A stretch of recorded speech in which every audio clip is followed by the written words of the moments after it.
அனைவருக்கும் வணக்கம். எளிது எளிது ஆரோக்கியம் எளிது என்ற நம்ம யூடியூப் சேனலுக்கு உங்களை வரவேற்கிறோம். இது என்னன்னு பார்த்தீங்கன்னா வெள்ளரி பழம். வெள்ளரி பழம் வந்து வெயில் காலத்தில் கிடைக்கும். ஒரு கிலோ வந்து 50 ரூபா 60 ரூபா அளவுக்கு சொல்லுவாங்க. சைக்கிளில் கூடையில் எடுத்து வந்து விற்பாங்க ரோடு ஓரங்களில். நீங்கள் பார்த்து வாங்கலாம், இல்லைன்னா கடைகள்லையும் கிடைக்கும், அதை வாங்கி யூஸ் பண்ணலாம். இது நல்ல பழுத்த பழம் வந்து இப்படி கையாலேயே அழகாக எடுத்தோம்னா அந்த தோல்லாம் ஈஸியாக வந்துடும். ஸோ ஒரு கிலோ பழம் அப்படி வாங்கினீங்கன்னா கிட்டத்தட்ட 1.5 கிலோ அளவு கொடுப்பாங்க. அந்த அளவுக்கு தாராளமாக கொடுப்பாங்க, எக்ஸ்ட்ராவே கொடுப்பாங்க.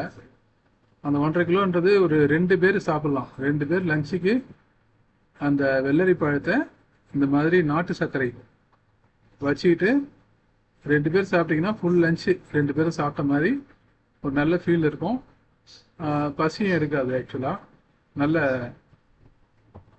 மதியானம் லஞ்சு ஒரு 1:30-2 மணிக்கு சாப்பிட்டோம்னா நல்ல பசி தாங்கும். எல்லாரும் நல்லபடியாக சாப்பிட்லாம். இது உடல் சூட்டுக்கு ரொம்ப நல்லது. வெயில் காலங்களில் உடம்பு சூடாகுது இல்லைங்களா, அதுக்கு ரொம்ப நல்லது. ரொம்ப வருஷமாக அதை சின்ன வயசுலேருந்தே சாப்பிட்ருக்கோம். அதனால வெயிலில் போயிட்டு வர்றவங்களுக்கு இந்த மாதிரி குளுமையான பொருள், இளநீர் சாப்பிட்லாம், தர்பூசணி சாப்பிட்லாம், லெமன் ஜூஸ் சாப்பிட்லாம், இல்லைன்னா மோர் தனி. மோர் என்பது வேறு, தயிர் என்பது வேறு. சில பேர் தயிர்லேயே வந்து தண்ணி ஊற்றி மோர்ன்றாங்க. அப்படி இல்லை, வெண்ணெய் நீக்கப்பட்ட தயிர் தான் வந்து மோர். அந்த மாதிரி மோர் நல்லா தண்ணி ஊற்றி குடிக்கலாம்.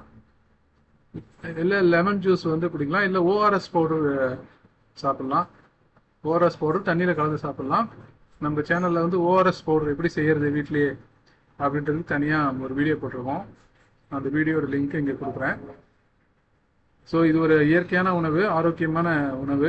இயற்கை உணவு சாப்பிடும்போது நம்ம ரொம்ப பெருசாக ஆராய்ச்சி பண்ண மாட்டேன். அதாவது இதில் என்னென்ன சத்துக்கள்லாம் இருக்குது, இது எப்போ சாப்பிடணும் அப்படிலாம். ஓரளவுக்கு சமைக்காத பழங்கள், காய்கறிகள் அதெல்லாம் நம்ம உடம்புக்கு நல்லது, நம்மளுக்கு எல்லாருக்கும் தெரியும்.